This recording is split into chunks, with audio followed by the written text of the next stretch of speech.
नमस्कार मित्रांनो, स्वागत आहे तुमचं आताच्या ब्रेकिंग न्यूजमध्ये.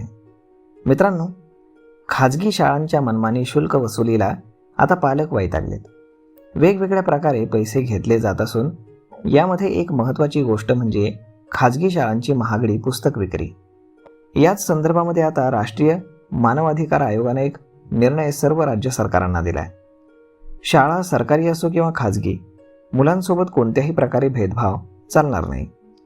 त्याचबरोबर सर्व खाजगी शाळांमध्ये NCERTचीच पुस्तकं सक्तीची करण्यात यावीत असे निर्देश देण्यात आलेत. प्रियंक खनोनो यांच्या अध्यक्षतेखालील खंडपीठासमोर देशभरातून आलेल्या तक्रारींवरती सुनावणी झाली.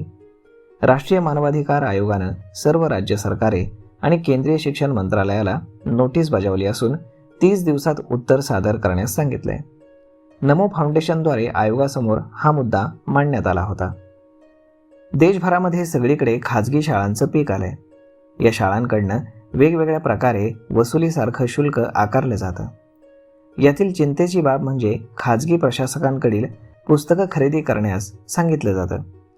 ही पुस्तकं NCERTच्या तुलनेमध्ये 10-12 पट जास्त महाग असतात. आता राष्ट्रीय मानवाधिकार आयोगानं असं म्हटलंय की इयत्ता 8वीपर्यंत NCERT किंवा SCERT यांचीच पुस्तकं अभ्यासक्रमात ठेवली जावीत. खाजगी शाळांमधील इयत्ता 8वीपर्यंतचा अभ्यासक्रम सरकारनं ठरवलेल्या पद्धतीपेक्षा वेगळा का आहे, असंही आयोगानं केंद्र सरकारला विचारलंय. नॅशनल स्कूल बॅग पॉलिसी 2020 सक्तीनं लागू करण्यात यावी असे निर्देश देखील आयोगानं केंद्र सरकारला दिलेत. शिक्षण अधिकार कायद्यातील कलम 29चा उल्लेख करत आयोगानं स्पष्ट केलंय की जास्त पुस्तकं देणाऱ्या आणि बॅगेमध्ये जास्त ओझं होईल अशी पद्धती असणाऱ्या शाळांवरती सरकारनं कारवाई करावी. देशभरातील खाजगी शाळा आपापल्या मर्जीप्रमाणे पुस्तकं ठरवतात, परंतु आयोगानं सांगितलंय की खाजगी शाळांमध्ये फक्त NCERT आणि यांचीच पुस्तकं असायला हवीत आणि 30 दिवसात राज्यांनी आणि केंद्र सरकारनं खाजगी शाळांचं ऑडिट करावं. शाळांमध्ये NCERTच्या पुस्तकांशिवाय इतर पुस्तकं मिळाली तर कारवाई करण्यात यावी असेही आयोगानं निर्देश दिलेले आहेत.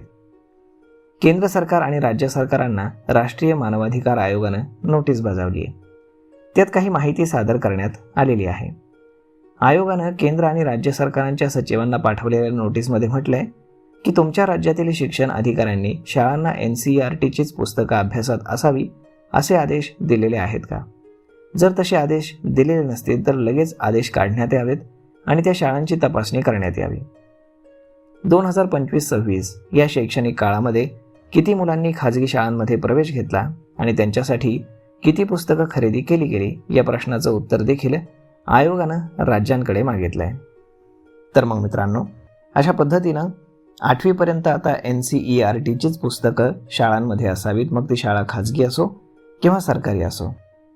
तर मग मित्रांनो, या निर्णयावरती तुमचं मत काय हे तुम्ही आम्हाला कमेंट करून नक्कीच सांगा.